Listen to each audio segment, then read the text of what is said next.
আমার বন্ধুগণ, বিশ্বনবী জনাবে মুহাম্মদ রাসূলুল্লাহ সাল্লাল্লাহু আলাইহি ওয়াসাল্লাম মসজিদে নববীর ভিতরে বসে আছেন।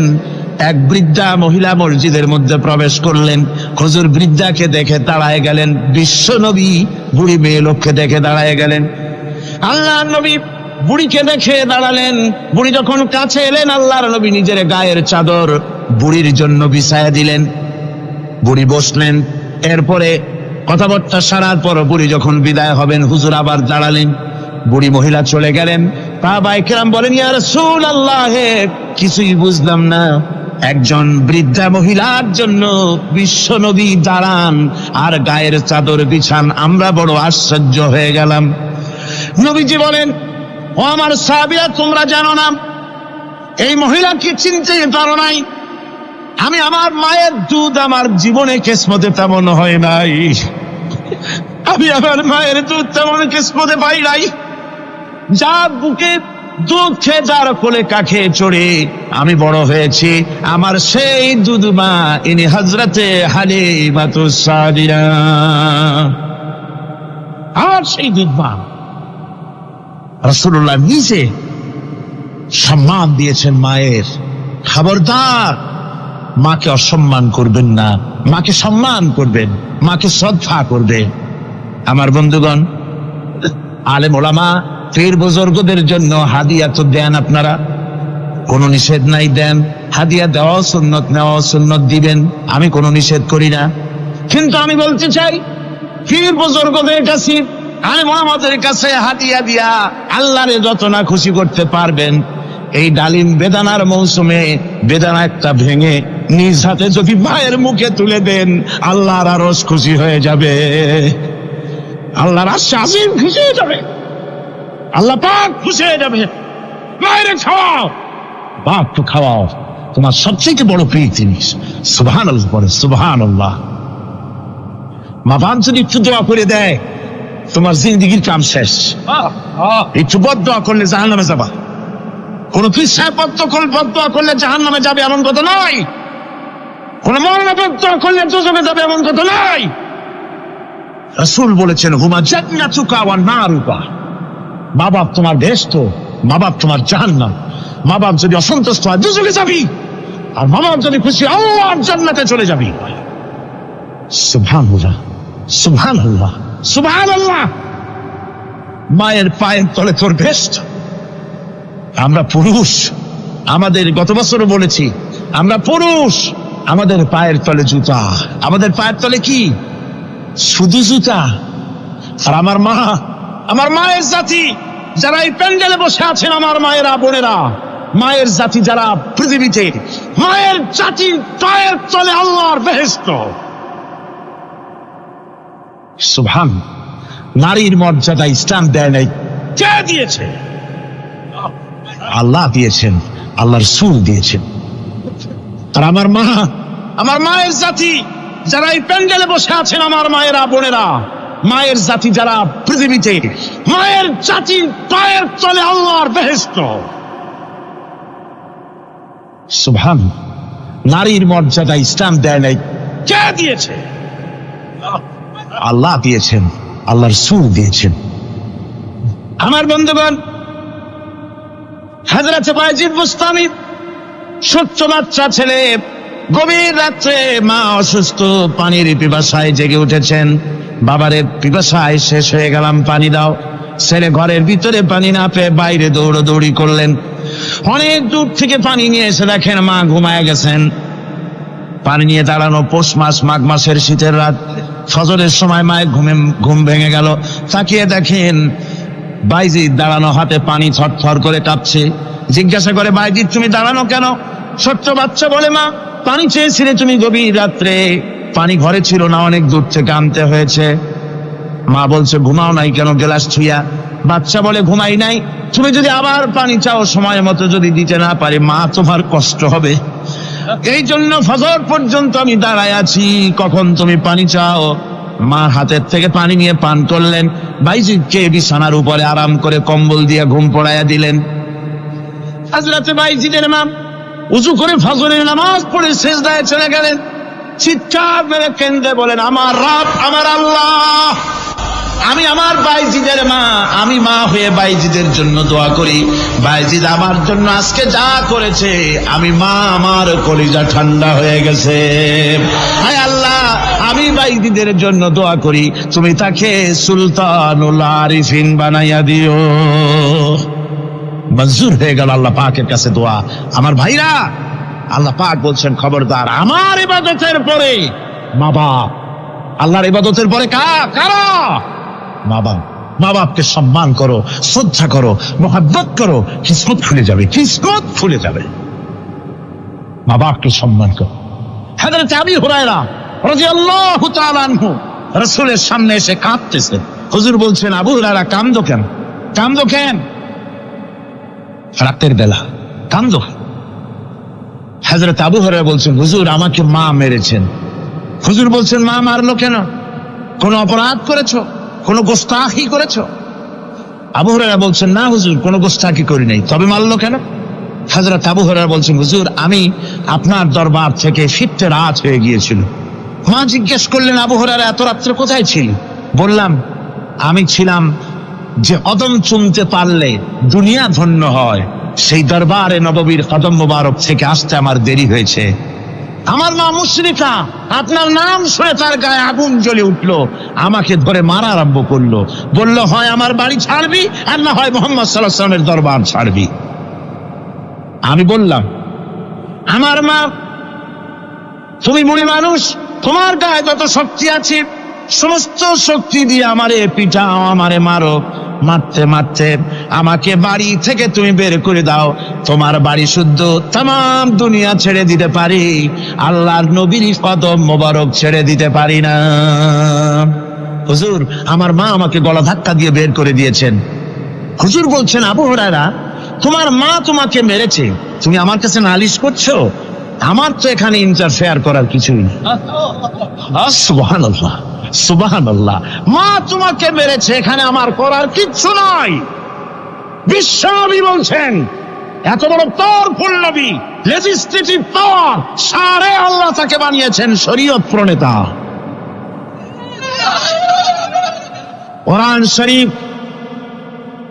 কোরআন শরীফে শুধু হালাল ও হারামের, হালাল এবং হারামের, বৈধ এবং অবৈধের সীমা রেখা শুধু কোরআনই ঠিক করেনি, রাসূলের জন্য আল্লাহ ছেড়ে দিয়েছেন। আল্লাহ রাসূলও হারাম, হালাল এবং হারামের বৈধতা অবৈধতার সীমারেখা নির্ধারণ করেছেন। এত বড় ক্ষমতা তার, এত বড় পাওয়ারফুল বিশ্বনবী, তিনি বলছেন, মা মেরেছে, আমার করার কিছু নাই। চিন্তা করেন কত বড় কথা, এ কথার লোড কত। হযরত আবু হুরায়রা বলেন, ইয়া রাসূলুল্লাহ, মা আমাকে মেরেছেন, আমি আল্লাহর নবীর কাছে মায়ের বিরুদ্ধে নালিশ করতে আসি নাই। বললেন, কেন এসেছ? হযরত আবু হুরায়রা বলেন, হুজুর এসেছি একটা কারণে, আমি জানি আল্লাহ নবী যদি আল্লাহর দরবারে হাত উঠায় কোন জিনিস বলে, আল্লাহ রাব্বুল আলামিন সঙ্গে সঙ্গে মঞ্জুর করে নেন। হুজুর আমি এসেছি, মেহেরবানি করে দোয়া করুন আমার মাকে যেন আল্লাহ হেদায়েত নসিব করে দেন। আল্লাহ নবী হাত উঁচু করে বললেন, আল্লাহুম্মা হিদি উম্মা আবি হুরায়রা, আয় আল্লাহ আমি দোয়া করি আবু হুরায়রার মাকে তুমি হেদায়েত নসিব করে দাও। রাসূলুল্লাহ দোয়া করছেন আর আবু হুরায়রা সমানে দৌড়াচ্ছেন। তিনি দৌড়াচ্ছেন, পিছন থেকে কয়েকজনে আবু হুরায়রার জামা টেনে ধরেছে, দৌড়।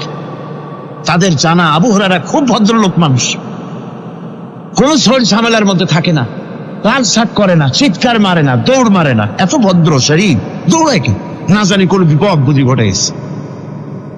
পিছন থেকে জামা টেনে ধরে বলে, দৌড়াও কেন?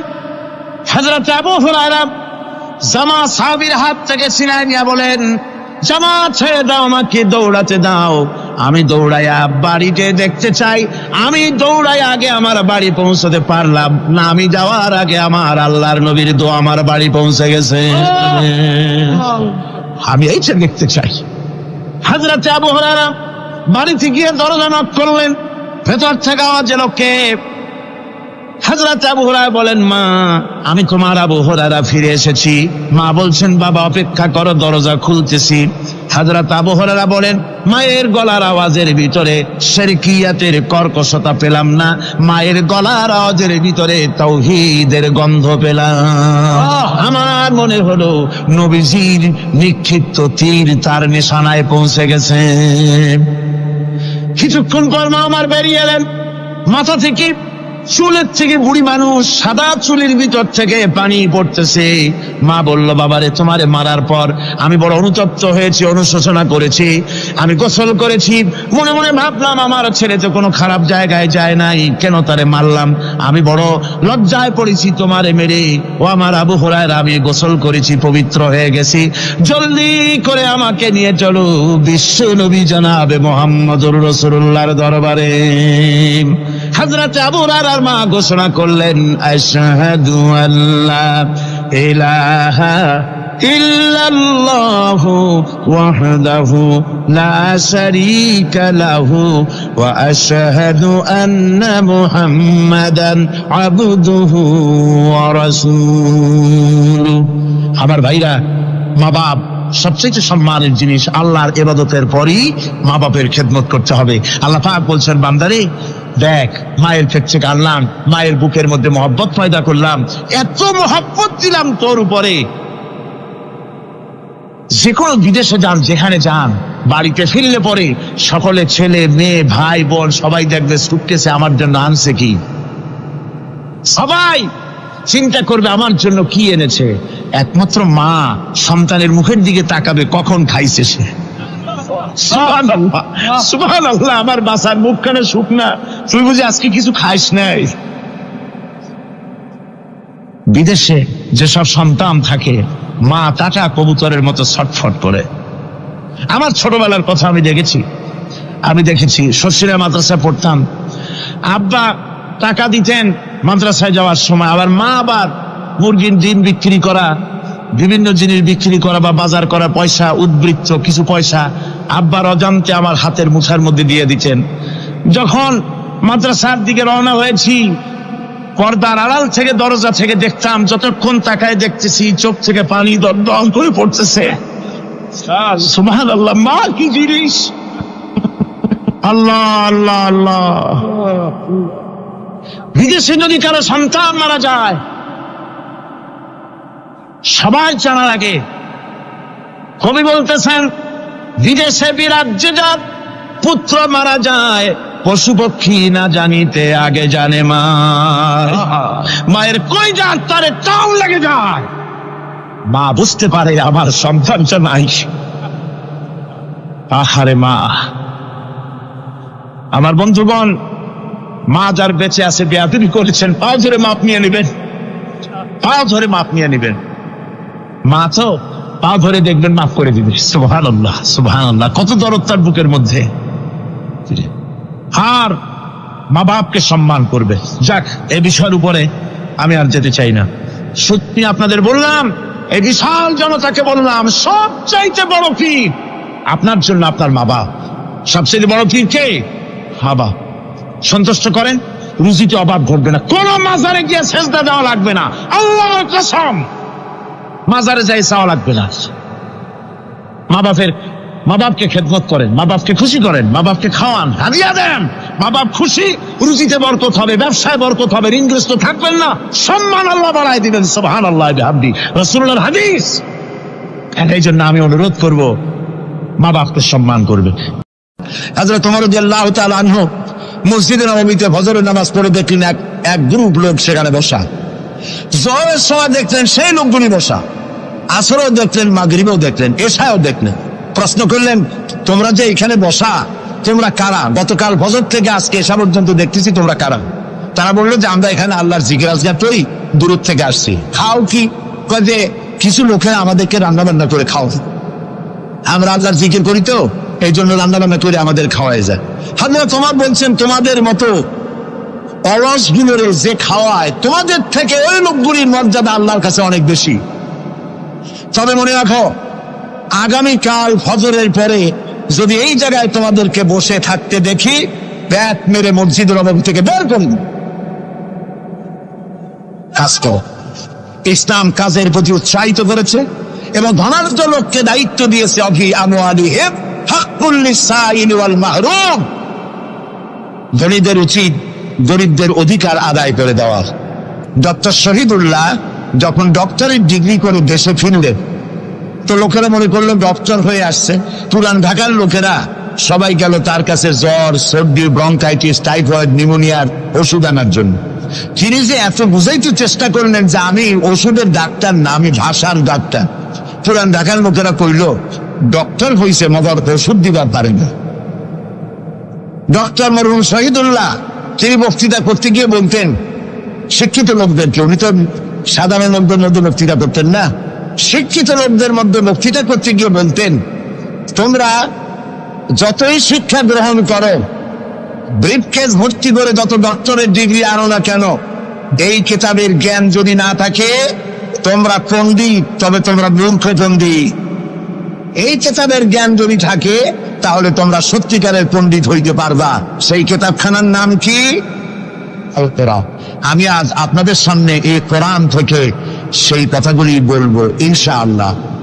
আপনারা দোয়া করেন যেন বলতে পারি।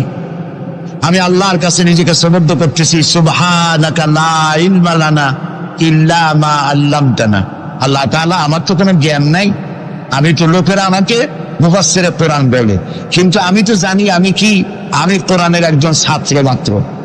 এই লাখো জনতাকে তোমার কোরআন থেকে বলা তৌফিক দান করে দিও, বলি আমিন। প্রিয় ভাই সব, শয়তানের ওয়াসওয়াসা থেকে আসুন আগে পানা চেয়ে নি। সবাই পড়েন আমার সাথে, আউযু বিল্লাহি মিনাশ শাইতানির রাজীম, বিসমিল্লাহির রাহমানির রাহিম। বিতাড়িত মজদুদ শয়তানের ওয়াসওয়াসা থেকে আল্লাহর কাছে পানা চাই, বলেন আমিন।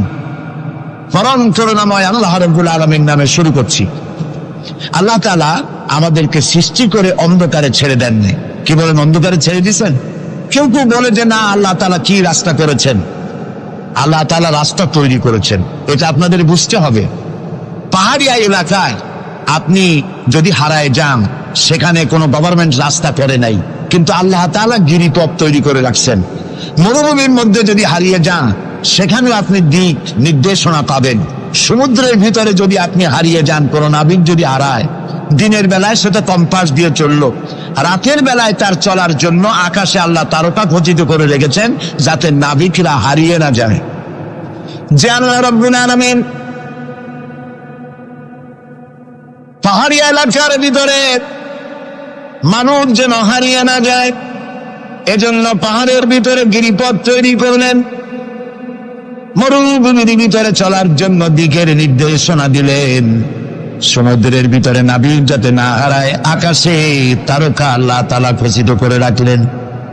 সেই আল্লাহ রাব্বুল আলামিন পৃথিবীতে মানুষ চলাফেরা করবে, মানুষ জন্মগ্রহণ করে মৃত্যু পর্যন্ত চলার জন্য তার অর্থনীতি প্রয়োজন, রাজনীতি প্রয়োজন, সমাজনীতি প্রয়োজন, তার শিক্ষানীতি প্রয়োজন। জীবনের এই নীতিমালার বাঁকে বাঁকে মোড়ে মোড়ে সে হারায় যাবে। আল্লাহ তাআলা এমনকি তার বান্দার প্রতি আচরণ করতে পারেন না। সেজন্য রব্বুল আলামিন বান্দা পৃথিবীতে যেন সঠিক পথে চলতে পারে, এজন্য তার জীবনের প্রত্যেকটি মোড়ে মোড়ে বাঁকে বাঁকে আল্লাহ তাআলা কোরআনের আলো, নূরের আলো আল্লাহ জ্বালিয়ে রেখেছেন। আল্লাহ তাআলা বলেন, قد جاءكم من الله نور وكتاب مبين। قد جاءكم من الله نور। ও পৃথিবীর মানুষেরা শোনো, অবশ্যই আমি আল্লাহর পক্ষ থেকে তোমাদের জন্য এসেছে আলো, ওয়া কিতাবুম মুবিন, আর দিয়েছি আমি একটা স্পষ্ট কিতাব, সুস্পষ্ট কিতাব। তোমাদের সৃষ্টি করে আমি অন্ধকারে ফালাই দেই নেই, আমি একটা আলো দিছি। সেই আলোটা কি? সূর্য? সেটি কি চন্দ্র? না, সেটি চন্দ্র নয়, সেটি সূর্য নয়। সেই আলোটির নাম হলো মুহাম্মাদুর রাসূলুল্লাহ সাল্লাল্লাহু আলাইহি ওয়াসাল্লাম। জীবনের এমন কোন দিক এবং বিভাগ নাই যেখানে আল্লাহ তাআলা মুহাম্মদ সাল্লাল্লাহু আলাইহি সাল্লামকে আদর্শ বানান নাই। সুবহানাল্লাহ। আমি তার কথাই আজকে আপনাদেরকে বলবো ইনশাআল্লাহ। বলি ইনশাআল্লাহ। প্রিয় ভাই সব, এই পৃথিবীতে আল্লাহ রাব্বুল আলামিন সব থেকে দুর্বল করে সৃষ্টি করেছেন মানব গোষ্ঠীকে। মানুষেরা সব থেকে দুর্বল। আপনি বলতে পারেন যে কেমনি আমরা দুর্বল হইলাম, এত মারামারি করি তারপরেও দুর্বল? হ্যাঁ, তারপরেও দুর্বল। যেমন গরু, সে তার আত্মরক্ষার জন্য মাথায় 2টা শিং পাইছে, আমরা কেউ শিং পাইনি, আমরা দুটি করতে পারিনি, ঠিক না? কথা কন না কেন? কুকুরে কামড়াইতে পারে, কুকুরের কাজ কুকুরে করেছে, কামড় দিয়েছে পায়, তাই বলে কি কুকুরে কামড়ানো মানুষের শোভা পায়? মানুষ কি কুত্তার গা কামড় দিতে পারবে? ওই রকমের শক্তিশালী দাঁত মানুষের আল্লাহ দেন নাই। সাপেরে আল্লাহ তাআলা বিষধর দন্ত দিয়েছেন, বাঘেরে খাবার মধ্যে নখর দিয়েছেন, মূলার মতো মোটা মোটা দাঁত দিয়েছেন। এমনকি আত্মরক্ষার জন্য ভীমরুল বলারের রুল ফুটাবার মতো শক্তি আল্লাহ দিয়েছেন। এবার বলেন তো আপনার কাছে আত্মরক্ষার কি আছে? আপনি তো বলতেই পারেন বীরত্বের সাথে, হ্যান করেঙ্গে ত্যান করেঙ্গে, লাঠি কি আমদার মুগুর ভরেঙ্গে, বলতে পারবেন, কিন্তু লাঠির মধ্যে মুগুর আপনি ভরতে পারবেন না। মানুষের কাছে আত্মরক্ষার কোনো হাতিয়ার নাই। এই মাহফিলের মধ্যে যদি এখন একটা সাপ ঢোকে অথবা বড় জাতের কয়েকটা ব্যাঙ ঢোকে, লাফানো শুরু করবে এই মাথা দিয়া, এই মাথা দিয়ে দৌড় আরম্ভ করবে। তারপর অন্তত সদরঘাট পর্যন্ত দৌড়াই গিয়ে জিজ্ঞেস করবে, ভাই আমরা দৌড়াই কেন? তো সামান্য ব্যাঙের সাথে পারি না, সামান্য সাপের সাথে পারি না, বললা ভীমরুলের সাথেও পারি না। আত্মরক্ষামূলক হাতিয়ার আমাদের কাছে দেওয়া হয় নাই। এরপরে এমনকি আমরা চোখে ভালো করে দেখি না, চোখ দিয়েও আমরা দেখতে পাই না। আপনারা বলবেন তাহলে আমরা কি ভেলকি দেখি? না, ভেলকি দেখেননি। আমাদেরকে দেখতে হলে আমরা আলোর সাহায্য দেখি, আলো না হলে আমরা দেখতেও পারি না। অমাবস্যার রাতে মানুষ নিজের শরীরও নিজে দেখতে পারে না। এই যে অবস্থা, এই যে দুর্বলতা, এই দুর্বল মানুষকেই পৃথিবীর সকল সবল প্রাণীর চাইতে আল্লাহ তাআলা শ্রেষ্ঠ করেছেন। শ্রেষ্ঠ কে বলেন? কে? কিসের দিক থেকে শ্রেষ্ঠ? জ্ঞান। জ্ঞান দিয়ে আল্লাহ মানুষকে শ্রেষ্ঠ করেছেন। সুতরাং জ্ঞান দিয়ে আপনি সব চিনবেন, আর আলোর পথ চিনবেন না, তা তো হতে পারে না। এই জন্য আপনি সব যেমন চেনেন, আলোর দিশাও আপনাকে পাইতে হবে। আপনার নেতা Karl Marx, Lenin, Mao Tsetung, Hegel, Darwin, Copernicus, Kepler, এরা আপনার নেতা হতে পারে না। আপনার আমার নেতা হবেন মুহাম্মদুর রাসূলুল্লাহ সাল্লাল্লাহু আলাইহি ওয়াসাল্লাম। আচ্ছা, ওনারা নেতা হবেন না কেন? সেটাও একটু ব্যাখ্যার দাবি রাখে। ওনারাও কিন্তু কষ্ট করেছেন। মার্কস, হেগেল, মাও সেতুং, এরা কষ্ট করেছেন, জেল খেটেছেন, বই লিখেছেন, মানবতার কল্যাণে এগুলি করেছেন। কিন্তু তাদের কথার কোনো মিল ছিল না। এক একজন এক এক ধরনের কথা বলেছেন, এবং তাদের কথা দিয়ে পৃথিবীর মানুষের জন্য কোনো স্থায়ী শান্তি প্রতিষ্ঠিত হয় নাই পৃথিবীর 1 ইঞ্চি জমিনের ওপারেও। এটা ঠিক কিনা? নবীদের কথায় আমাদের চলতে হবে, কারণ নবীদের কথার মধ্যে কোনো গরমিল হয় নাই। আদম আলাইহিস সালাম বলেছেন আল্লাহ এক, নূহ আলাইহিস সালাম বলেছেন বেশি হইতে পারে, নাউযুবিল্লাহ। ইব্রাহিম আলাইহিস সালাম বলেছেন আখিরাত আছে, আরেকজন নবী বলেছেন নাও থাকতে পারে। একজন নবী বলেছেন কবর আযাব হবে, আর একজনে বলেন এটা একটা আমার চিন্তায় না থাকতেও পারে। এইরকম নবীদের কথার মধ্যে কোনো ব্যস্কম হয়েছে? বলেন হয়েছে? কেন হয় নাই? কারণ দার্শনিক, রাজনীতিবিদ, ওদের যে শ্রেণী, ওর থেকে নবীদের শ্রেণী সম্পূর্ণ স্বতন্ত্র, এবং 2 শ্রেণীর মাঝে গালফ অফ ডিফারেন্স। দার্শনিক এবং রাজনীতিবিদরা তারা কথা বলেন নিজস্ব মন মস্তিষ্ক প্রসূত জ্ঞান দিয়ে, আর নবীরা কথা বলেন আল্লাহর জ্ঞান দিয়ে। এই জন্য পৃথিবীতে যত নবী এসেছেন সমস্ত নবীদের স্লোগান ছিল একটা। কয়টা ছিল? আদম আলাইহিস সালাম থেকে নিয়ে শুরু করে মুহাম্মাদুর রাসূলুল্লাহ সাল্লাল্লাহু আলাইহি ওয়াসাল্লাম পর্যন্ত যত নবী আল্লাহ পৃথিবীতে পাঠিয়েছেন সমস্ত নবীদের স্লোগান একটাই ছিল, লা ইলাহা ইল্লাল্লাহু মুহাম্মাদুর রাসূলুল্লাহ। মুহাম্মদুর রাসূলুল্লাহ নবী করিম সাল্লাল্লাহু আলাইহি ওয়াসাল্লামের সময় হয়েছে। আর বাকি সমস্ত নবীর সময় স্লোগান একটাই ছিল, লা ইলাহা ইল্লাল্লাহ। কোনো বেশ কম নাই, সব নবীরা এক কথা বলেছেন। কারণ নবীরা যে কথা বলেছেন সমস্ত কথা আসছে একটা অফিস থেকে। কয়টা অফিস? এবার বলেন তো অফিসটার নাম কি? কার অফিস? আল্লাহর অফিস। এবং একজন মেসেঞ্জার সমস্ত নবীদের কাছে আল্লাহর মেসেজ বহন করে নিয়ে এসেছেন, সেই আল্লাহ কর্তৃক নিয়োগ প্রাপ্ত অথেন্টিক জেনুইন যিনি রাসূল ছিলেন, বার্তাবাহক ছিলেন, স্পেশাল মেসেঞ্জার ছিলেন, তার নাম কি? সুবহানাল্লাহ। পৃথিবীর সবচাইতে বেশি মর্যাদা এবং সব থেকে বেশি সুন্দর করে আল্লাহ তাআলা তাকে এই পৃথিবীতে পাঠিয়েছেন। তিনি যখন পৃথিবীতে আসলেন, পৃথিবীটা কি ছিল? চুরি, ডাকাতি, জেনা, ব্যভিচার, হত্যা, ধর্ষণে ভরপুর মরাজাতি। ওই যে বলেছিলাম মরাজাতি, এই মরাজাতিটারে কেমনে জিতে বানানো যায়, রাসূলুল্লাহ সেই চেষ্টা করলেন। 40 বছর বয়স পেরা পাহাড় থেকে নেমে এনে কবি বলছেন, উতর কর গারে হেরা সে সুয়ে কওম আয়া, উতর কর গারে হেরা সে সুয়ে কওম আয়া, और एक नुस्खे किमिया साथ लाया। হেরা পাহাড় থেকে নবীজি নেমে এলেন, সাথে আনলেন পরশ পাথর, নাম কি? কোরআন। হেরা পাহাড় থেকে নেমে আসলেন, হাতে আনলেন পরশ পাথর। এই পরশ পাথরের ছোঁয়া যখন লাগলো, ওমরের মতো পাথর সোনার টুকরা হয়ে গেল। সুবহানাল্লাহ। যারা ছিল নারী জাতির ইজ্জত, সতীত্ব, সংগ্রামের জম, তারা হয়ে গেল নারী জাতির পাহারাদার। সুবহানাল্লাহ বলুন। কোরআন মরা জাতিকে জিন্দা করছে। আহারে কপাল, সেই কোরআন শরীফ দিয়ে তাবিজ লিখি আমরা। আরে কপাল। বাংলাদেশে এমদাদিয়া লাইব্রেরি, ওসমানিয়া লাইব্রেরি, কতগুলি লাইব্রেরি হয়েছে চকবাজার এলাকায়। আমি তাদেরকে অনুরোধ করব, আপনারা এই আকামটা কখনো করবেন না। ভালো কাজটা করতেছেন, দৈবত্র ছাপেন, কিন্তু কোরআন শরীফের মধ্যে আপনারা তাবিজ ঢুকাইছেন।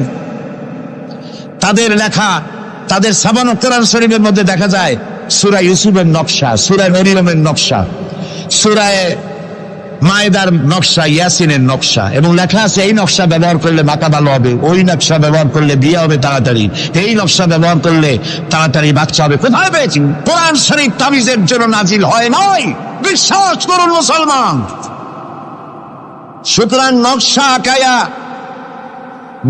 আঁকায়া কোরআন শরীফে ছাপানো আল্লাহর কালামের সাথে বেয়াদবি। যারা এই কাজটি করছেন, আমি তাদেরকে অনুরোধ করি, আল্লাহর রাস্তায় এই কাজ বন্ধ করে দিন, আর তওবা করুন। কোথায় পেলেন? সূরার কতগুলি নকশা বানাইছেন, 577, 1372, 1940। এদিকে কেমনে হইল সূরা ফাতিহা? বিসমিল্লাহরে বানাইছে 786। এটা তো আপনারা সকলেই জানেন, ঠিক না? বিসমিল্লাহ উর্দু লেখে কেনা 786, কপালে যা আছে হোক। প্রিয় ভাই সব, 10 লক্ষ বার যদি 786 লেখেন, একবার বিসমিল্লাহর সমান হবে না। বিসমিল্লাহর মধ্যে 19টা অক্ষর আছে। কয়টা?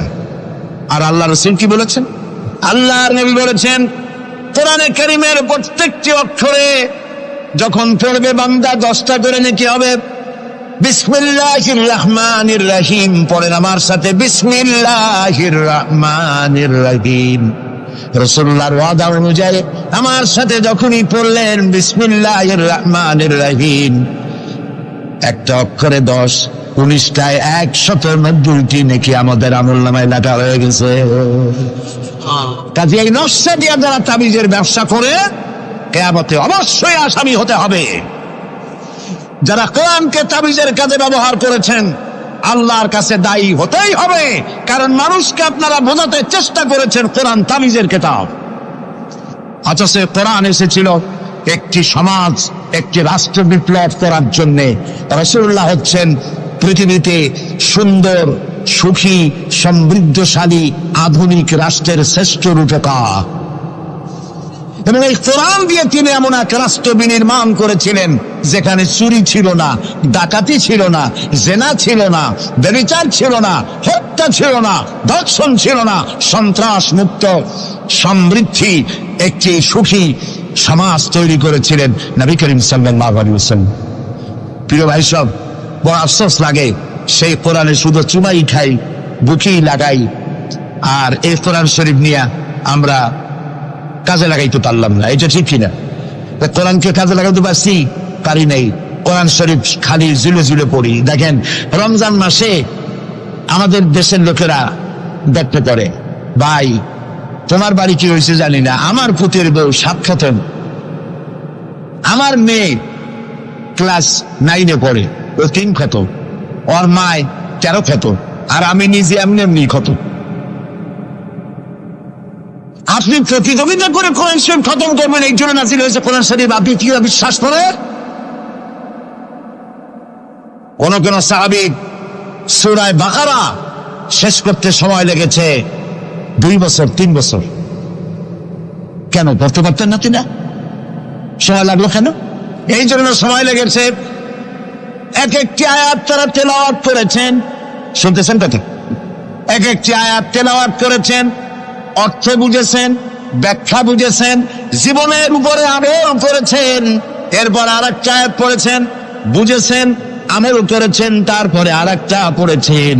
এইরকম করে করে কোরআন তেলাওয়াত করে জীবনের উপরে আমল করার পর সাহাবীরা যখন রাস্তা দিয়ে হাঁটতেন, মানুষেরা দেখতো যেন কোরআন হেঁটে যাচ্ছে। আরে আজ পৃথিবীতে আমরা মায়ের খাবো না কেন? আমি তো বলি বুশের মতো আরো 2-4টা বুশ আসা দরকার। মাইল আমাদের খাওয়াই দরকার। দুনিয়ার সব জাতি চেনা যায়, মুসলমান চেনা যায় না। প্রিয় ভাই সব, নবী করিম সাল্লাল্লাহু আলাইহি ওয়াসাল্লাম এই পরশ পাথর নিয়ে আসলেন। ওমর আসতেন রাসূলকে হত্যা করতে। চিন্তা করেন, নবী হত্যা করতে আসে, কত বড় জাহেল সেই ওমর। আর ওমর ছিলেন কি হইলেন বলেন? কি সোনা ডায়মন্ড হয়ে গেলেন। আল্লাহু আকবার বলেন। আমার রাসূল বললেন, আমার পরে লা নাবিয়্যা বাদি ওয়ালা রাসূলা, আমার পরে নবীও হবে না, রাসূলও হবে না। কিন্তু আমার পরে যদি আল্লাহ কাউকে নবী বানাতেন, ওমর অবশ্যই নবী হয়ে যেতেন। আল্লাহু আকবার। প্রিয় ভাই সব, ওমর রে জাহালাত থেকে কয়লার খনি ছিল ওমর, সেইখান থেকে ডায়মন্ড বানাই দিল আল্লাহ তাআলা। কি দিয়ে বানাইলেন? কোরআন। আমরা কিন্তু এর কাছেও যাইতে পারলাম না, খালি চুমা দিলাম আর তাবিজ বানাই গলায় ঝুলাইলাম। এই কোরআন শরীফ আমরা একটা কাপড় দিয়ে পেঁচাই রাখি। আমাদের ঘরে কাপড় দিয়ে কোরআন অনেকের বাড়িতে পেঁচানো আছে, আছে না? এই কাপড়টা যদি মাটিতে পড়ে যায়, যদি তাও লাগে, তাহলে আমরা আটকে উঠি, ঠিক না? কাপড়টা উঠাই কি করি? চুমা দিই। একটা কাপড় আটকে কিছু না। এখানে তো টেবিলেও কাপড় আছে, আমার পায়ের তলেও কাপড় আছে, আমার পরনেও কাপড় আছে, ঠিক না? আপনাদের আছে না? তো এগুলো পাও লাগলে তো আমি আটকে উঠি না। কোরআন শরীফের সাথে যে কাপড়টা ছিল ওটা পড়ে গেলে পাও লাগলে আটকে উঠি, এবং অপরাধ বোধের সৃষ্টি হয়, ঠিক কিনা? কেন হয়? কারণ এই কাপড়টা কোরআনের সাথে কিছুদিন জড়ানো ছিল। কয়েকটা দিন কোরআনের সাথে জড়িয়ে থাকার কারণে একটা কাপড়ের টুকরার ইজ্জত যদি বাড়ে, ইজ্জত যদি বেড়ে গেল, যাদের জন্য কোরআন নাজিল হইল ওদের ইজ্জত বাড়লো না। আমাদের ইজ্জত বাড়ছে। আমাদের ইজ্জত যদি বাড়বে, তাহলে এরাকে বুশেরা আমাদের মারে কেন? আমাদের ইজ্জত যদি বাড়ে, তাহলে শ্যারন প্যালেস্টাইনে আমাদের মারে কেন? আমাদের ইজ্জত যদি বাড়ে, তাহলে কাশ্মীরে ভারতের কাফের সরকার আমাদের মারে কেন? আলজেরিয়ায়, বসনিয়ায়, চেচনিয়ায়, এরিত্রিয়ায়, সারা পৃথিবীতে আমরা মার খাচ্ছি। তাহলে কি এই কথা বুঝবো যে কোরআন থাকবে যে জাতির কাছে, কোরআনের কারণেই তারা মার খাবে? আল্লাহ কি বলে শুনি। আল্লাহ রাব্বুল আলামিন বলেন, তাহা মা আনজালনা আলাইকাল কুরআনা লিতাশকা। ও নবী, কোরআন আমি এই জন্য নাজিল করি নাই যে কোরআন আপনাকে ভাগ্য বিপর্যস্ত করে দেবে, হতভাগ্য বানায় দেবে। কোরআন এই জন্য নাজিল করি নাই। কোরআন নাজিল করেছে এই জন্য কোরআনের ধারক বাহক যারা হবে তারা শাসিত হবে না, গোটা বিশ্বকে তারা শাসন করবে।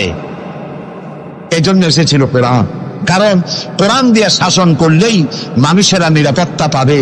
নারীর অধিকার কে দিল? এই কোরআন দিয়েছে। শ্রমিকের অধিকার কে দিল? এই কোরআন দিয়েছে। কৃষক, মজুর, সাদা এবং কালো মানুষের ব্যবধান কে দূর করলো? এই কোরআন করেছে। সুবহানাল্লাহ। এই কোরআনের মধ্যে কি কি আছে? এর মধ্যে রাজনীতি আছে, অর্থনীতি আছে, সমাজনীতি আছে, দর্শন আছে, এর মধ্যে পররাষ্ট্রনীতি আছে, স্বরাষ্ট্রনীতি আছে। বিজ্ঞান আছে বলে এ কোরআন বিজ্ঞানের বই নয়।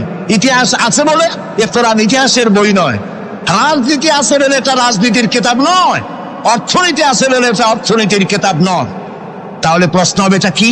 এটা হচ্ছে মানুষের জীবন পরিচালনার জন্য যত নীতি প্রয়োজন, সমস্ত নীতির মূল নীতি যে কিতাবে লেখা হয়েছে সেই কিতাবের নাম আল কোরআন। প্রিয় ভাই সব, নবী করিম সাল্লাল্লাহু আলাইহি ওয়াসাল্লাম কে আল্লাহ তাআলা এজন্য পাঠান নাই যে তিনি আর তার সাহাবীরা মসজিদে বসে বসে আল্লাহ আল্লাহ করবেন আর রাষ্ট্র চালাবে ফেরাউন আর নমরুদেরা, রাষ্ট্র চালাবে আবু জাহেলের গোষ্ঠীরা, ফাসিক, ফুজ্জার, নামাজ নাই, রোজা নাই, ঘুষখোর, মদখোর, এরা রাষ্ট্র চালাবে। এই জন্য ইসলাম আসে নাই। ইসলাম এসেছে রাষ্ট্র পরিচালনা করার অধিকার কোরআনে কার? আল্লাহ রাব্বুল আলামিন বলেন, আলা লাহুল খালকু ওয়াল আমর ইনিল হুকমু ইল্লা লিল্লাহ। সৃষ্টি যার, আইন চলবে তার। সৃষ্টি যার, আইন চলবে তার। আলা লাহুল খালকু ওয়াল আমর, সৃষ্টি যার, আইন তারই চলবে। কারণ এই কোরআনের তো কোনো পরিবর্তন নাই। এটি সংবিধান, এটি কনস্টিটিউশন। আমাদের একটা কনস্টিটিউশন আছে, আছে না? কবে তৈরি হয়েছিল? 72-তে। 1972 সালে বাংলাদেশের সংবিধান রচিত হয়েছিল। আজকে 2004। 1972 থেকে 2004 এ পর্যন্ত আমার দেশের কনস্টিটিউশন অ্যামেন্ডমেন্ট, সংযোজন, বিয়োজন, পরিবর্তন, পরিবর্ধন ইত্যাদি হয়েছে নাকি হয়নি? কয়বার হয়েছে? 13 বার হয়ে গেছে। 13 বার হয়েছে আর 14 বার হবে খুব শিগগির। তাহলে স্বাধীনতার 32 বছরের ভিতরে যদি সংবিধান 14 বার পরিবর্তন হয়, সংশোধন হয়, এই রেশিও অনুযায়ী 100 বছর যদি যায়, তাহলে কম্বলের লোম বাঁচলে থাকবে কিছু আর? এটাও একটি সংবিধান। এটার নাম কি? সংবিধান, মানবতার সংবিধান। এটি শুধু মুসলমানদের জন্য নয়। কোন মুসলমান দাবি করতে পারবে না কোরআন একমাত্র আমার কিতাব না। আল্লাহ তাআলা শুরুতেই বলে দিয়েছেন, হুদাল লিন-নাস, হুদাল লিল-মুত্তাকিন, হুদাল লিন-নাস, হাযা বায়ানুল লিন-নাস। পৃথিবীর সমস্ত মানব গোষ্ঠীর জন্য হেদায়েতের সর্বশেষ কিতাবের নাম কি? কোরআন শরীফ। প্রিয় ভাই সব, 1400 বছর বা 1500 বছর হয়ে গেছে কোরআনের বয়স। পরিবর্তন হয়েছে কয়বার? কয়বার হয়েছে? কিয়ামতের আগ পর্যন্ত আর কয়বার হবে? একবারও হবে না। কারণ এই কিতাব আসছে কার কাছ থেকে? আল্লাহর কাছ থেকে। তিনি নির্ভুল, তার কোনো ভুল নাই। আমার দেশের সংবিধান পরিবর্তন হয় কেন? এই জন্য হয়, যারা সংবিধান রচনা করেছিলেন ওনাদের কাছে ভবিষ্যতের জ্ঞান ছিল না। অতীতের অভিজ্ঞতার ভিত্তিতে বর্তমানকে সামনে রেখে সংবিধান রচনা করেছেন। আর যখন নতুন নতুন সমস্যা সামনে আসছে, তখন অতীতের অভিজ্ঞতা শেষ, নতুন অভিজ্ঞতা দিয়ে আবার পরিবর্তন করা লেগেছে, ঠিক কিনা? আল্লাহর কাছে কাল কয়টা? একটা। সেই কালটার নাম কি? মাশাআল্লাহ, আপনাদেরকে 100 দিলাম। এইরকম কথা যারা মনে রাখতে পারে, এই সব শ্রোতাদেরই কথা বলে শোনায়া আনন্দ আছে। আল্লাহ যেন আমারও ফায়দা দেয়, আপনাদেরকেও দেন বলি আমি।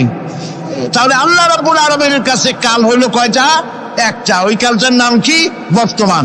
বর্তমানের উপরে ভিত্তি করে আল্লাহ তাআলা কোরআন তৈরি করেছেন, তাই এর কোনো অ্যামেন্ডমেন্টের প্রয়োজন হয় নাই, কিয়ামত পর্যন্ত হবে না। যদি শান্তি চাই, আমাদের দেশে এখন তো, আগেও সন্ত্রাস ছিল, এখনো সন্ত্রাস আছে। সন্ত্রাস নির্মূল আমরা করতে পারবো না যতক্ষণ না এই কোরআনের শাসন প্রতিষ্ঠিত হচ্ছে, ততক্ষণ পর্যন্ত সন্ত্রাস নির্মূল করা যাবে না। এ ব্যাপারে আরো কথা সামনে বলবো, বলেন ইনশাআল্লাহ। প্রিয় ভাই সব, তো আল্লাহ রাব্বুল আলামিন আমাদেরকে একখানা কিতাব দিলেন আর জিজ্ঞেস করলেন, আমাদেরকে বললেন আফাগায়রা দীনিল্লাহি ইয়াবগুন ওয়া লাহু আসলামা মান ফিস সামাওয়াতি ওয়াল আরদি তাওআন ওয়া কারহা। আফাগায়রা দীনিল্লাহি ইয়াবগুন, আল্লাহর দেওয়া জীবন ব্যবস্থাকে ছেড়ে দিয়ে মানুষের তৈরি করা, অন্যের তৈরি করা কোন জীবন বিধান তোমরা তালাশ করো নাকি? আল্লাহ প্রশ্ন করছো। ওয়ালাহু আসলামা মান ফিস সামাওয়াতি ওয়াল আরদ, অথচ আকাশে যা আছে, জমিনে যা আছে, আনুগত্যের মস্তক সবাই অবনত করে দিয়েছে আমি আল্লাহর সামনে। সুবহানাল্লাহ। আর তাই সেখানে শান্তি, যারা আল্লাহর আইন মানে সেখানেই শান্তি। দেখেন, একটু আগে আমি বলেছিলাম শুরুতে, সকল প্রাণীর আত্মরক্ষার হাতিয়ার আছে। আমাদের যদি আত্মরক্ষা করতে হয়, লাঠি, বন্দুক, ছুরি ইত্যাদির আশ্রয় দিতে হয়। আমার শরীরে, আপনার শরীরে আত্মরক্ষামূলক কোন হাতিয়ার বলে নাই। এখন আপনি বলেন, আত্মরক্ষার হাতিয়ার আছে বাঘের। সুন্দরবনে বাঘ আছে নাকি নাই? আপনারা কি এটা শুনেছেন যে গত বছর সুন্দরবনের বাঘেরা কোন একটা বিষয় নিয়ে রাগারাগি করিয়া নিজেরা কামড়ি করে 200 বাঘ মারা গেছে? হয়েছে এরকম?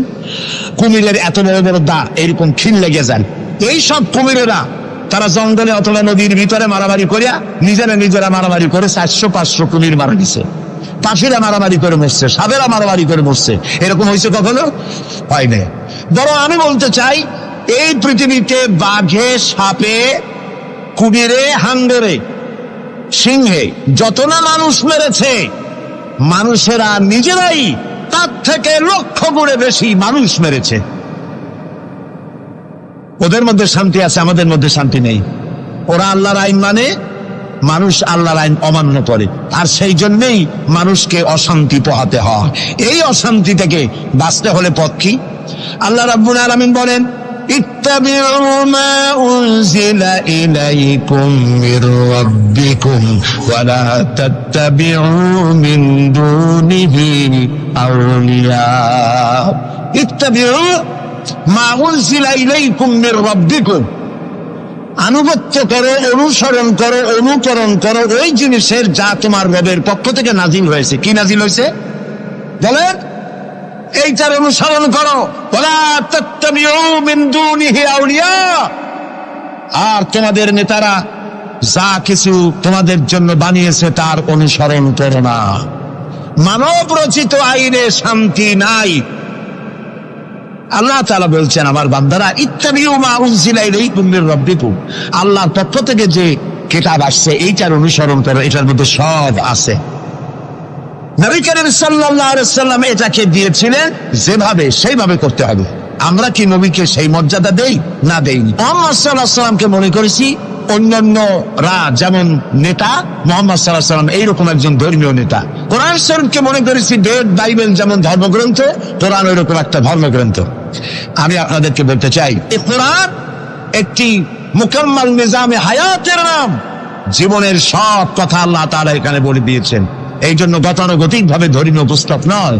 আর মুহাম্মদ সাল্লাল্লাহু আলাইহি ওয়াসাল্লাম গতানুগতিক ভাবে কোন ধর্মীয় নেতা নন। তিনি হচ্ছেন আদর্শ, পৃথিবীর সব মানুষের জন্য আদর্শ নেতা, এক সফল রাষ্ট্রনায়ক, আল্লাহ রাসূল সুবহানাল্লাহ। নবী করিম সাল্লাল্লাহু আলাইহি ওয়াসাল্লাম রাষ্ট্র প্রতিষ্ঠা করেছেন, ইসলামের রাষ্ট্র। তার বুনিয়াদ কি? ওয়াতাসিমু বিহাবিলিল্লাহি জামিআন ওয়া লা তাফাররাকু, ঐক্যবদ্ধভাবে আমার রজ্জুকে, আল্লাহর রশিকে মজবুত করে ধারণ করো। কে বলতেছেন? আল্লাহ। নবী করিম সাল্লাল্লাহু আলাইহি ওয়াসাল্লাম যে রাষ্ট্র পরিচালনা করেছিলেন, সেখানে কোনো জাতি, বর্ণ ও আঞ্চলিকতাকে গুরুত্ব দেওয়া হয় নাই। সেখানে গুরুত্ব দেওয়া হয়েছে হাবলুল্লাহ। হাবলুল্লাহ মানে কি বলেন? আল্লাহর রশি। বলেন আপনারা, হাবলুল্লাহ মানে কি? আল্লাহর রশি। আল্লাহর রশি কি? এটাকে রশি বলা হইল কেন? বলবো এটাকে রশি বলা হইল কেন? আমরা ছিলাম বেহেশতে। কোথায় ছিলাম? পড়ে গেছি কোথায়? ধরুন এটা একটা কুয়া, দুনিয়াটা কি? কুয়া। বেহেশত থেকে পড়ে গেছি কুয়ার মধ্যে। এখন কুয়ায় পতিত মানুষ উঠাবার জন্য সব থেকে ভালো কি? বাঁশ। কুয়ায় পতিত মানুষ উঠাবার জন্য কোন জিনিস সব থেকে ভালো? রশি। আল্লাহ তাআলা কোরআন নামক একটা রশি ফেলাই দিলেন। পড়ে গেছে দুনিয়ায়, আমি চাই তোরা আবার তোদের হারানো বাড়িতে ফিরে আয়। এখন এটা রশি আল্লাহ ভালাই দিলেন। কুয়ার মানুষ উঠাবার জন্য রশি সব থেকে ভালো, তবে রশির দুইটা শর্ত লাগবে। শর্ত কয়টা? দুইটা। এক নম্বরের শর্ত হলো রশি যেন পচা পাটের দড়ি না হয়, তাহলে পরে নিচে যারা ছিঁড়ে ধরবে, উপরে যে টান দিয়ে উঠাইতে যাবে, ছিঁড়া গিয়া প্রতিটা মানুষের দাঁত টাত ছিল ওগুলো ভাঙিয়ে শেষ হয়ে যাবে। তাহলে দড়ি কি হইতে হবে? মজবুত। দুই নম্বর, যিনি ধরে টান দিবেন তার হাত হতে হবে মজবুত, তা না হলে পরে যত মানুষ ছিঁড়ে ধরবে ওই হাত থেকে যদি দড়ি ফসকে যায়, যাও জান ছিল তাও শেষ। উপরে ধরে আছেন কে? রসুল অবর প্রান্ত আল্লাহর রশি কি পচা পাটের দড়ি? এর থেকে মজবুত দড়ি আর আছে? এই দড়ির অপর প্রান্তে ধরেছেন কে? গোটা পৃথিবীর সব মানুষ একত্রিত হয়ে এই রশি ধরো। আল্লাহ তাআলা বলেছেন অপর প্রান্ত ধরে হারানো বাড়ি জান্নাতে ফিরাই দেব।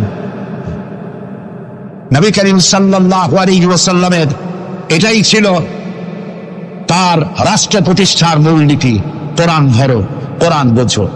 এই কোরআন দিয়ে তিনি একটি বিচার ব্যবস্থা চালু করলেন কোরআন দিয়ে। রাসূলুল্লাহ এখন প্রেসিডেন্ট, রাসূলুল্লাহ এখন কি? প্রেসিডেন্ট। দেখেন বিচার কেমনে হচ্ছে। আল্লাহ রাব্বুল আলামিন কোরআনের আয়াত দিয়ে বিচার ব্যবস্থা কন্ট্রোল করে দিলেন। বিচারে কারো পক্ষপাতিত্ব করা যাবে না। ওয়াইযা হাকামতুম বাইনান নাসি আন তাহকুমু বিল আদল, আল্লাহ তাআলা বলেন তোমরা যখন লোকদের মাঝে বিচার করবে, সুষ্ঠু বিচার করবে, ভালো ফয়সালা করবে, সুবিচার করবে। আর বিজাতীয়দের ব্যাপারে, অমুসলিমদের ব্যাপারে বিচার করতে গিয়ে তাদের উপরে জুলুম করবে না। ওয়ালা ইয়াজরিমান্নাকুম শানাআনু কওমিন আলা আন তা'দিলু, বিচার করতে গিয়ে হিন্দু, খ্রিস্টান, বৌদ্ধ, মুসলমান না, এই চিন্তা করে অমুসলিমদের উপরে বিচার করবে না। বিচার করতে হবে, সে বিচার যদি মুসলমানদের গায়ে লাগে তাও লাগুক, বিচার হতে হবে সুবিচার। প্রিয় ভাই সব, এই বিচারের ভিতরে জেনাকারের শাস্তি আছে। জেনাকারের শাস্তি কি হবে? চোরের শাস্তি কি হবে? আল্লাহ তাআলা বলে দিলেন আস-সারিকু ওয়াস-সারিকাতু ফাকতাউ আইদিয়াহুমা, চোর পুরুষ হোক আর নারী হোক উভয়ের হাত কেটে দাও। এই আইনটা কার? বলে আল্লাহ তাআলার আইন। এই আইনকে কিছু কিছু লোক বলে এইটা নাকি বর্বর আইন, বলেন নাউযুবিল্লাহ। আল্লাহর আইনকে যদি কেউ বর্বর আইন বলে তার ঈমান থাকে? আর ঈমান তো নাই, থাকবে কি? আল্লাহ বলছেন হাত কেটে দাও। এখন যারা এটার বিরুদ্ধে তারা বলে কি জানেন? ওদের তো বলা হয় বুদ্ধিজীবী। কি জীবী? বুদ্ধিজীবী। আর বুদ্ধির ঠেলায় যত বুদ্ধিজীবী আছে বাংলাদেশে দেখবেন মাথায় কারো চুল নাই। বুদ্ধির জ্বালায় চুল টুল সব শেষ। চতুর্দিকে কিছু আছে স্টেডিয়ামের মতো, চতুর্দিকে দর্শক মাস্টারে খালি। এরা বলে কি? এরা বলে চোরের হাত কাটা আইন বর্বর আইন। হাত কাটলে ও তো গরিব মানুষ, চুরি করছে, হাতটা কাটলে ওর ছেলে মেয়ে না খাই মরবে, সবাই হবে ভিক্ষু। এটা আইন হলো? ওই বেটারা জানে না চোরের হাত কাটা আইন রাসূলুল্লাহর মক্কি জিন্দেগিতে নাজিল হয় নাই। এই আইন নাজিল হয়েছে রাসূলুল্লাহ যখন মদিনায় প্রেসিডেন্ট। খাওয়া, পড়া, শিক্ষা, চিকিৎসা, বাসস্থানের গ্যারান্টি দেওয়া হয়ে গেছে। কারো খাবারের অভাব নাই, পড়ার অভাব নাই। এই সময় আয়াত নাজিল হলো। এখন তো যদি চুরি করে তাহলে বোঝা যাবে এটা তার পেশা অথবা নেশা। পেটের জ্বালায় তো চুরি করেনি। কাজে এখন যদি কেউ চুরি করে হাত কেটে দাও। হযরত ওমর রাদিয়াল্লাহু তাআলা আনহু বলেছেন তার জামানায় একবার দুর্ভিক্ষ হয়েছিল মদিনায়। তিনি বলেছিলেন এখন যদি কোন চোর ধরা পড়ে এই অবস্থায় যে পেটের জ্বালায় চুরি করছে, এটা যদি প্রমাণিত হয় তাহলে হাত কাটা আইন চালু করবা না। তার মানে ইসলাম আগে দেয় পেটে, তারপরে দেয় পিঠে। এই জন্য ইসলামী সরকার তার কাজই হলো জাতির উপরে, দেশবাসীর উপরে ইনসাফ করা, তাদের প্রয়োজন মিটিয়ে দেওয়া। এটা হচ্ছে তাদের দায়িত্ব। সেই দায়িত্ব করে ইসলাম। এবার দেখেন নরহত্যার শাস্তি। এই যে সমানে খুন হইতেছে বিভিন্ন জায়গায়, শাস্তি হয় না, সেই জন্য খুন বাড়তে থাকে। বিচারের কিছু মাইল পেস আছে, সেই মাইল পেসে চোরগুলা, ডাকাতগুলা, সন্ত্রাসীগুলা পাল্টাইয়া যায়। পুলিশেরা জীবন প্রাণান্ত করে এক একটা আসামি ধরে, প্রাণান্ত করে আসামি ধরে, তারপরে হাইকোর্ট থেকে জামিন পেয়ে যায়। যারে ধরলো জামিন পেয়ে গেল। এখন তো সে পুলিশের নাকের ডগায় আঙ্গুল দিয়ে দেখা যায় পাল্লা নামার আটকাইতে, ঠিক না? ইসলামের বিধান ভিন্ন। হত্যা করেছে, ইয়া আইয়ুহাল্লাযীনা আমানু কুতিবা আলাইকুমুল কিসাসু ফিল কাতলা, তোমাদের প্রতি নরহত্যার শাস্তি স্বরূপ কিসাস নির্দিষ্ট করা হয়েছে, অর্থাৎ হত্যার বদলে হত্যা। যে হত্যা করেছে প্রমাণিত হয়েছে, অলিভিয়া সপলটনের মাঠে রেডিওর সমস্ত চ্যানেলগুলিকে দাওয়াত দাও, পত্রিকার সাংবাদিকদের দাওয়াত দাও, লোকেরা দেখুক, সকলের সামনে ওকে হত্যা করা হোক। জিনার শাস্তি আযানি ওয়াযানিয়াতু আযানিয়াতু ওয়াযানি ফাজনিদু কুল্লা ওয়াহিদিন মিনহুমা মিআতা জালদা। জিনাকার পুরুষ, জিনাকারিনী মহিলা 100 দৌড়া মারো, যদি অবিবাহিতা হয়, আর বিবাহিতা হলে প্রাণদণ্ড দাও। একজন ধর্ষক যে নারী ধর্ষণ করেছে, ধর্ষণ হচ্ছে না, বিচার নাই। ওই আমলে গত 5 বছরে জাহাঙ্গীরনগর বিশ্ববিদ্যালয় এক কোরআনদার 100 বার জেনা করেছে, 100 বার। তারপরে ককটেল পার্টি করেছে। যখন পত্র পত্রিকায় সমালোচনার ঝড় উঠল, তখন সেই সময়ের নেতৃবৃন্দরা এর একটা বিচার উঠেছিল। সেই বিচার হলো ওই কুলাঙ্গার তাদেরই সোনার ছেলে, তারে ডাইকা মাথায় হাত বুলাইলো, এই দুষ্ট ছেলে, এরকম করতে নাই। এই হলো বিচার। ইসলামের বিচারটা কি? ইসলামের বিচার হয়েছে ধর্ষক প্রমাণিত হয়েছে, নিয়ে আসো ময়দানে, চতুর্দিকে লোকেরা পাথর নিয়ে দাঁড়াও, পাথর মেরে ওর গায়ের গোস্ত, হাড্ডি, চর্বি, চামড়া, রক্ত বাতাসের সাথে উড়ায় দাও।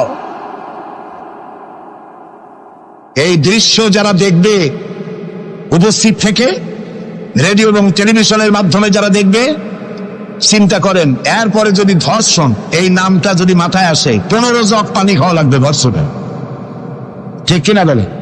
এই বিচারটা কার?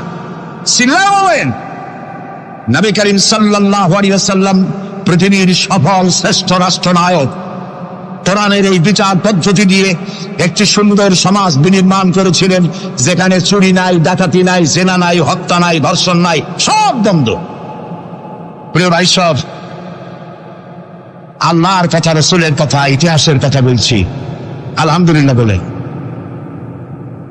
নবী করিম সাল্লাল্লাহু আলাইহি ওয়াসাল্লাম ইন্তেকাল করলেন, এরপরে ক্ষমতায় এলেন হযরত আবু বকর, প্রধান বিচারপতি হলেন হযরত ওমর। ইতিহাস লিখছে, ফামাকাতা আমান কামিলান ফালাম ইয়াখতাসিম ইলাইহি ইসনান। 1 বছর পার হয়ে গেল, হযরত ওমরের বিচারালয় একটা লোক বিচার চাইতে আসে নাই। আছে পৃথিবীতে কোন ইতিহাস এরকম যে 1 বছরে কোর্টে মামলা হয় না? বলেন আপনারা, আছে? হযরত ওমর রাদিয়াল্লাহু তাআলা আনহু হযরত আবু বকরের কাছে গিয়ে বললেন, মা হাজাতা বি ইনদা কওমিন মুমিনিনা ইয়া খলিফাত রাসূলিল্লাহ, হে আল্লাহর রাসূলের খলিফা, এই দেশে একটা বিচারকের দরকার কি? তিনি জিজ্ঞেস করলেন, লিমাযা? কই যে আমি তো 1 বছর থাকলাম, খালি বসে বসে কাঠখড়ি গুনলাম, কেউ বিচার চাইতে আসলো না। হযরত আবু বকর জিজ্ঞেস করলেন, তোমার কাছে যে কেউ বিচার চাইতে আসলো না, তার কারণ কি?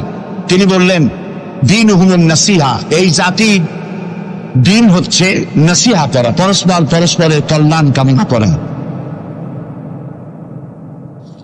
ওয়া মানহাজুহুমুল কুরআন, আর তাদের সংবিধান হচ্ছে কোরআন। ওয়া আমালুহুম আল আমরু বিল মারুফ ওয়ান নাহয়ু আনিল মুনকার, আর এই জাতির আমল হলো ভালো কাজের আদেশ করা, অন্যায় কাজ থেকে মানুষকে বিরত রাখা। কুল্লু ওয়াহিদিন মিনহুম ইয়ারিফু হাদ্দাহু ফায়াকিফু ইনদাহু, আর এর প্রত্যেকটি ব্যক্তি তার সীমারেখা চেনে, আল্লাহর হদ সীমারেখা চেনে এবং